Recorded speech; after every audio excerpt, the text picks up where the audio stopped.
j'espère que vous allez bien. On est ravis de vous.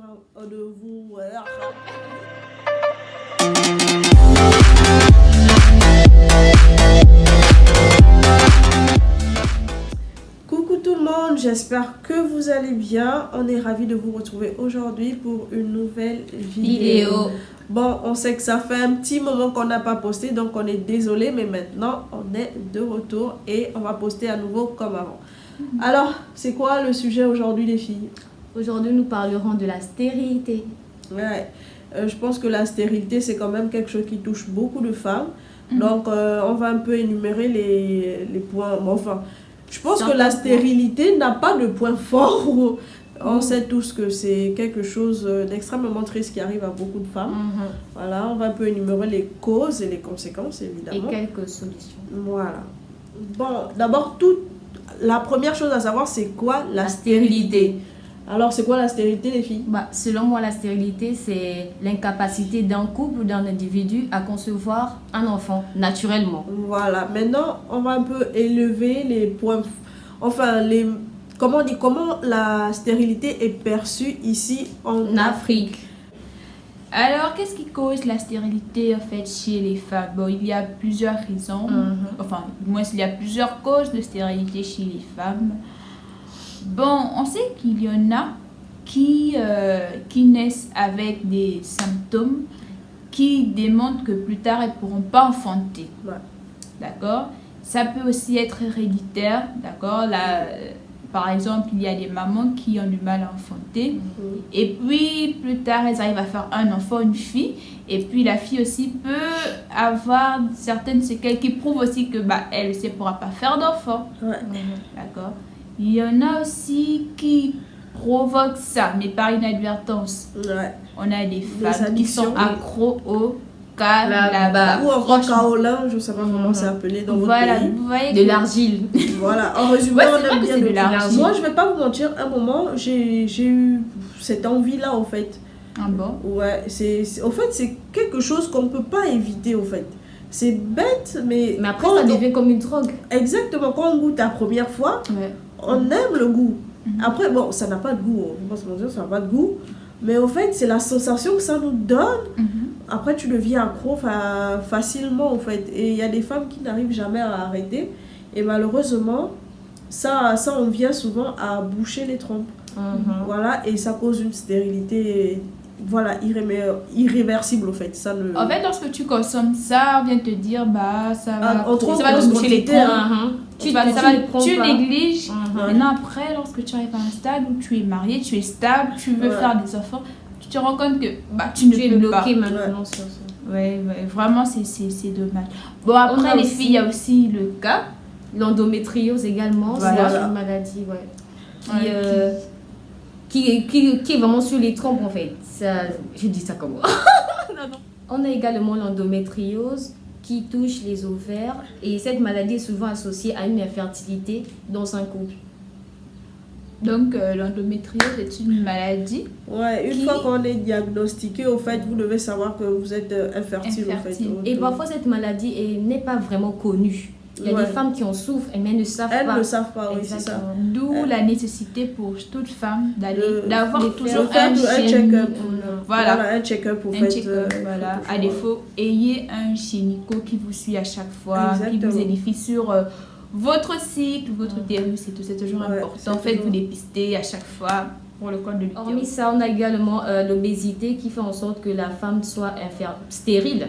Le stress aussi. Le stress, oui, parce qu'on se connaît. Quand tu es stressé, tu arrives à rien faire. Nos parents africains. Voilà. Le stress est rapide. Ah oui, tu viens de te marier, à peine 3 mois de mariage. On commence à te mettre la pression. L'enfant arrive quand, machin. Et au fait, comment on appelle, la stérilité est très très mal perçue en Afrique. Et lorsqu'on parle toujours de stérilité, on voit toujours la femme. Pourquoi la femme? Alors que l'homme aussi est concerné. Exactement. Mais on pointe d'abord du doigt la femme parce que c'est la femme, comment on dit, qui porte. Parce que c'est... Au fait, c'est ça. Parce que c'est dans son rôle premier, en fait. Voilà. donner naissance. Voilà. En résumé, on sait que la femme, mais elle ne peut pas le faire sans l'aide d'un homme. Voilà. Donc, en résumé, les deux, au fait, doivent être mis sur un même pied d'égalité sur ce point. Bon, en Afrique, comment perçoit-on les stériles? Les femmes comme les hommes. Mais appuyons-nous d'abord sur les femmes. La femme stérile. On est en Afrique, on est au Gabon. Lorsqu'une femme est stérile, elle est très mal perçue, elle est stigmatisée, non seulement par sa propre famille, mais également sa belle famille. Et il y a des gens, il y a même des hommes, quand ils apprennent que la femme est stérile, ils la quittent complètement. En disant que voilà, il ne peut rien faire avec une femme comme ça. En fait, on nous traite un peu maintenant comme des objets. C'est comme si on n'avait plus de valeur, en fait. Une fois que tu ne peux pas faire d'enfant, tu n'as plus de valeur en Afrique. Parce que c'est comme ça. Parce qu'ici, on ne connaît pas les histoires d'adoption. Parce que dans les autres pays, que ce soit en Europe, ou encore en Amérique, eux, ils ont l'option adopter. Ici, l'adoption, c'est quand même un genre de sensible. Oui. C'est très sensible parce qu'on se dit comment tu vas élever quelqu'un qui n'est pas de ton sang. Voilà comment encore c'est perçu en Afrique, malheureusement. Donc, c'est un peu compliqué aussi pour la femme. Oui, donc en principe, la femme stérile ici en Afrique, elle est... On va dire quoi? Elle est sans valeur, je veux dire. Voilà, elle est sans valeur. Voilà, elle est vraiment sans valeur. Le fait de ne pas procréer, ça fait en sorte qu'elle soit vraiment délaissée de tout le monde. Elle est dévalorisée, elle ne peut... En fait, c'est comme si, peu importe les diplômes, peu importe ce qu'elle peut avoir comme bien, richesse, elle n'a aucune valeur en fait. Exactement. Et ça, c'est vraiment méchant parce que, vous savez, surtout pour celles qui sont nées comme ça. Elles n'ont pas choisi d'être comme ça. Voilà, elles n'ont pas choisi. C'est juste, voilà quoi, c'est arrivé, elles peuvent rien y faire. Encore, elles peuvent proposer, comme je disais, l'adoption. Et vous savez, il y a la fécondation in vitro. In vitro, exactement. Mais ici, je ne pense pas que vous pourrez proposer cette politique. À part des personnes qui ont vraiment connu, l'extérieur, voilà, qui connaissent vraiment médecine. Exactement, mais ici... Bon, on est en Afrique, on va dire que nous, on ne connaît pas ça. Voilà, on vit toujours avec des traditions du passé. À ce niveau. Voilà, donc ici, je ne pense pas que ce soit bien perçu, que tu vas faire des expériences. Non, ici, c'est très simple. Dès l'instant où le monsieur s'aperçoit que sa madame est stérile, il va la laisser. Voilà, il va aller chercher quelqu'un. Et si, par amour, il décide de rester avec elle, ils seront pointés du doigt. Voilà, simplement. Bon, après, il y a aussi, vous savez, on doit en parler, il y a aussi des femmes qui sont stériles aujourd'hui à la suite de plusieurs avortements. Bon, nous, je vais dire nous parce que nous sommes des femmes. Ce type de femmes-là, je pense que lorsqu'elles avortent, elles se disent, bon, c'est pas le moment viendra, ok. Mais au moment où tu veux faire les enfants maintenant, tu te rends compte que tu peux plus en faire parce que tu as assez avorté et tout. Exactement. Bon, à ce stade-là, je pense que ces femmes-là déjà, elles vont se sentir mal de ne pas pouvoir enfanter au moment où elles veulent enfanter. Du coup, ça ne sert à rien de venir aussi rappeler, ah oui, c'est parce que tu avais avorté 18 fois que tu ne peux pas faire d'enfant. Parce qu'elle-même, une femme qui ne fait pas d'enfant, se sent déjà mal dans son cœur. Parce que ça ne sert à rien de remuer le couteau sur la plaie. C'est compliqué en fait. Bon, après, on ne justifie pas les avortements. Ah non, c'est pas justifié. Non, c'est pas justifié. C'est un gros péché. Donc, les filles... je ne sais pas pourquoi, au fait, beaucoup de filles, encore de nos jours, on arrive à l'avortement. Bon, déjà, c'est interdit ici. C'est interdit ici. Alléluia, merci beaucoup. C'est interdit. Mais le problème, c'est que je pense qu'il y a aussi l'ignorance qui joue dans le lot, en fait. Parce que beaucoup de femmes ne connaissent pas les moyens de contraception pour éviter justement les grossesses indésirables.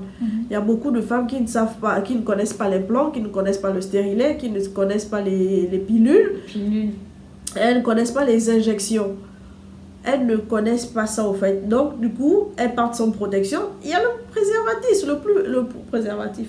Moi, j'ai même une idée. Moyen du monde. Moi, j'ai même une idée. Vu qu'elles ne connaissent pas tout ça, qu'elles s'abstiennent. Voilà. En gros, moi, elles prennent ses responsabilités. Il y a non, mais parce que ça ne sert à rien. Vous savez, lorsque vous allez avec un homme, lorsque vous fréquentez un homme sexuellement, sans vous préserver, Il y a même maladies en se préservant, franchement, on sait que ça peut arriver. Et dès l'instant où ça peut arriver, pourquoi chercher à attendre que ça arrive pour aller ensuite chercher à avorter? Ils préfèrent d'abord laisser comme ça en disant voilà. Pourquoi en fait prendre ce risque-là? Vous savez que vous êtes en mauvaise période. Ou peut-être que vous ne savez pas calculer votre cycle. Ah ouais, parce que ça aussi, hein, il y en a malheureusement, oui. Il y a beaucoup elles vont se justifier en disant ah ouais, moi mon cycle il est irrégulier. Voilà, pour justifier le fait qu'on attrape les grossesses n'importe comment. Il faut vous abstenir simplement. N'oubliez pas une chose, c'est que les personnes que vous rencontrez, vous ne connaissez pas aussi leur statut stérologique. Exactement. Vous ne savez rien d'eux et vous vous permettez au fait de faire d'avoir des rapports avec des personnes que vous ne connaissez pas. Non seulement vous ne vous protégez pas, vous attrapez les grossesses indésirables, mais au fait, vous foutez un peu votre vie en l'air. En fait. Imaginons que vous étiez tombé sur des MST ou des IST. Voilà. Et encore, aujourd'hui, il y a quand même des femmes assez conscientes. Quand elles tombent enceintes, elles n'avortent pas parce que ça ne fait pas partie de leurs croyances ou encore de leurs envies. Parce que avorter, quand même, c'est quelque chose d'assez fort. Hein. C'est quelque chose vraiment qu'il faut subir parce que c'est un être humain qui s'apprêtait à grandir. Il est encore au stade d'embryon, mais bref. C'est quelqu'un... Voilà. Moi, je dis souvent une phrase, c'est que si vos parents vous avaient aussi avorté, vous ne serez pas là. Donc, s'ils ont choisi de vous garder, voilà. Ils nous ont laissé la chance. Pourquoi vous ne le faites pas aussi? Vous n'avez pas les moyens de garder votre enfant, d'élever votre enfant. Donc, abstenez-vous, en fait. Naturellement. C'est tout. C'est tout. Abstenez-vous. Simplement. Utilisez les moyens de contraception, utilisez les moyens de comment dire, et c'est bête, mais beaucoup ne savent pas qu'il y a le préservatif de la femme. Oui. C'est bête. On n'en parle pas, mais franchement, ça existe. Il y a le préservatif, il est énorme. Si l'homme ne se préserve pas, toi, tu peux apporter ton préservatif. Avorter, ce n'est pas bien. Et il y a plusieurs, elles avortent et ensuite, elles ne vont même pas à l'hôpital. Oui, à la maison, chez elles. Elles prennent des médicaments, elles écrasent des feuilles ou encore les histoires de Nescafé ou voilà. Les recettes ça va. Quoi, mais ça? après, plus tard, quand tu cherches à te marier, tu te rends compte que non, ce sont les 2 avortements, les 5 avortements et ça que tu as peut causer la stérilité. Mais naturellement, parce que ça bouscule ton utérus. Et toi, tu ne sais pas à quel point. Exactement, tu l'agresses. Voilà, et c'est pas bon. Par exemple, si vous avez comment on appelle ça? Si vous faites un avortement qui se passe mal. Un avortement qui se passe mal, l'enfant sort. Mais vous oubliez une chose, c'est que tout doit sortir. Il y a un traumatisme. Oui, et il y a de la saleté qui peut rester. Parce que vous imaginez qu'être enceinte, c'est juste, voilà, le bébé. Non, il y a beaucoup de choses. Il y a tout un système, en fait. C'est que si vous le faites mal, si vous n'êtes pas suivi, tout ça, ça peut causer la stérilité. Ça va vous bloquer et c'est fini pour vous. Et plus tard, quand vous aurez envie de faire l'enfant, ça sera trop tard. Ça sera trop tard, en fait. À ce moment, vous allez vous demander pourquoi vous avez commis la bêtise d'avorter. Voilà. Limite, je pense que limite, un avortement peut être compris. Parce qu'on peut se dire, vous êtes trop jeune, vous n'avez pas les moyens, on peut comprendre. Mais quand vous en avez à 2, 3, 4, là, pour moi, ça devient de l'amusement. Déjà, c'est la limite. Donc, et non seulement tu es en train de jouer à ta vie, hein, parce qu'il y a des avortements qui se passent qui vont mal. t'emmener, hein. Ça t'emmène direct. C'est pas l'enfant qui va sortir, l'enfant va sortir et toi avec. Hein. Donc il faut faire très attention parce que la stérilité, franchement, c'est pas une bonne chose. Hein. La stérilité, vous savez, on n'a même pas besoin de te dire que tu es stérile. Toi-même, tu le sens chaque fois que tu te lèves, tu te sens mal parce que tu vois les autres avec les enfants et toi, tu es là, tu n'arrives pas à en faire. Ouais. Et c'est vrai que même si tu as le soutien de ton mari ou de tes sœurs et autres, mais après, il y a toujours peut-être ce sentiment-là. Genre, tu te dis, bon, je ferai jamais d'enfant, tu te sens mal. Donc, vaut mieux prendre des précautions pour ne jamais arriver dans cette situation. Et pour celles qui sont stériles, vraiment, on va dire génétiquement, c'est-à-dire n'ont pas demandé, elles sont nées comme ça avec peut-être des malformations ou certaines maladies, évitez de remuer le couteau dans la plaie en traitant cette femme de stérile. On est en Afrique. En la pointant du doigt, en disant aidez-la en fait. Aidez-la à guérir sa plaie. Par exemple, si elle veut avorter, si elle veut adopter, laissez-la adopter. Mais il y a aussi des gens, par exemple, vous êtes sœur, tu sais que ta sœur est stérile, tu peux peut-être prendre ton enfant, bon, pas adopter, mais passer du temps avec sa tante comme si c'était son enfant. Exactement, en fait. Connaître cet amour-là d'être mère, en fait. Exactement. la stérilité, franchement, c'est pas une bonne chose. Donc les filles, on sait que abstenez-vous, l'avortement n'est pas une bonne chose. Certaines décisions qui peuvent avoir vraiment des conséquences à long terme dans votre vie, abstenez-vous de mauvaises décisions. Entourez-vous que de bonnes personnes qui vont vraiment éviter d'être stressé, arrêtez de grossir n'importe comment. Le stress ne peut pas trop être évité. Non, parce que le stress, tout le temps stress. Parce qu'il y a l'école, il y a les études, il y a la famille, il y a le social, ça veut dire les amis, les copains. Tout ça, ça fait stresser quelqu'un. Quand il y a des problèmes, par exemple, les problèmes inattendus, ça fait stresser. Ça, c'est pas quelque chose qu'on contrôle. Quand on parle du stress, de la mesure où ça vient carrément causer la stérilité, ça, c'est un stress parce que c'est excessif, en fait. C'est-à-dire parce que c'est tout le temps. Tu le vis tout le temps. Tu le vis tout le temps, ouais, c'est vrai. C'est-à-dire que c'est quelque chose que tu n'arrives pas à contrôler. C'est tellement là, c'est présent. Mais je crois que vous avez la prière et puis il y a aussi d'autres qui savent vraiment se contrôler, se gérer. Parce que faut pas vous en faire, tout le monde stresse. Tout le monde stresse. Il n'y a pas quelqu'un qui ne stresse pas. Donc, dès l'instant tu sais que tout le monde stresse, je crois que ton stress il diminue quand même. Ça c'est sûr. Non, mais la stérilité est mal vue, les filles. Franchement, ici. Et dans la plupart des tests, et dans la plupart des couples, lorsqu'on voit que le couple n'a pas d'enfant et tout, ça fait un bon bout de temps. Ils vont dire que mais c'est la meuf qui est stérile. Et après, on se rend compte que c'est le mec qui est stérile. Exactement. Après, tu te dis, mais j'ai mal parlé à cette femme. On a pointé du doigt sur cette femme. On l'a insulté, on l'a stigmatisé, on l'a déprimé à ce point. Alors que c'est votre parent qui n'arrivait pas au fait. L'avortement n'est pas forcément la solution parce que l'avortement a énormément de causes et des conséquences. Enfin, il y a des causes, oui, les causes, on n'est pas prêt, machin, mais les conséquences aussi peuvent être très, très, très dramatiques et à vie, en fait, ça peut vous marquer à vie. Donc, Anaïs, on peut ne pas être prêt pendant quoi 5 fois 10 fois là, non, non, je pense la première fois, bon, je suis pas prête. La deuxième fois, c'était pas la bonne personne. C'est pas la troisième fois, non, mes parents vont me tuer. La quatrième fois, j'ai pas d'argent. La cinquième fois, donné, je fais quoi? Non, arrêtons ça. À un moment donné, prenons nos responsabilités. On dit ça en même temps, franchement, c'est juste ça. Lorsqu'un homme est stérile et que lorsque c'est l'homme qui est stérile et non la femme, il y a des femmes qui méprisent maintenant leurs hommes. Ah oui, il faut c'est dans les deux sens, c'est dans les deux sens. Elle méprise maintenant, petit truc, à chaque fois, elle met ça sur le plateau. Ça blesse. De toute manière, toi, tu peux rien faire. De toute manière, toi, t'es pas un homme, tu peux même pas faire des enfants. Lorsqu'une personne est stérile, franchement, il faut... En fait, la personne se sent déjà mal. Même si tu ne lui rappelles pas ça, il ne faut pas en rajouter en fait. Voilà. Et il y a des femmes aussi qui sont obligées de vivre de la polygamie parce qu'elle est stérile. Exactement. On veut dire ça comment? On l'oblige. Voilà. À accepter. On l'oblige à accepter. Parce qu'elle ne peut pas donner à l'homme ce qu'il veut. Voilà, parce qu'elle n'arrive pas à enfanter. Tu vois. Donc, c'est vraiment... C'est vraiment un sujet très... Je pense que c'est un sujet quand même assez sensible en Afrique. Hein.